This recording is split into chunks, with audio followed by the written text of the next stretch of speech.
আৰু এইটো এয়া বাইপাছ পালোঁ আৰু এই বাইপাছৰ পৰা মানে আহি আছোঁ আৰু এতিয়া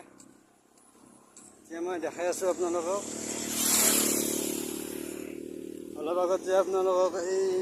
ভিডিঅ'টো যে দেখাইছিলোঁ আপোনাৰ এই পাঁচআলি আৰু এই পাঁচআলি মানে এই আগত পাঁচআলি আছে পাঁচআলিৰ পৰা মানে এনেকৈ আহি এইটো ৰাস্তা গৈছে মানে আৰু এতিয়া দেখাই আছোঁ আপোনালোকক এইটো হাইৰোড হয় এইটো কি হাইৰোড নহয় চৰি এইটো মানে বাইপাছ হ'লো বাইপাছটো সিফালে থাকিল এই প্ৰথম অৱস্থাত মানে মই সেইটো চাইডে থাকিল বাইপাছটো মানে সেইফালে থাকিল আপোনাৰ বাইপাছটো আৰু কি এইটো বাইপাছ সেইটো হাৱে সেইটো এইফালে প্ৰথমতে হাৱেত গ'লোঁ আৰু এতিয়া বাইপাছ পালোঁ বাইপাছৰ পিছত আৰু এইফালে মানে আপোনাৰ মেইন ৰোডটো আছে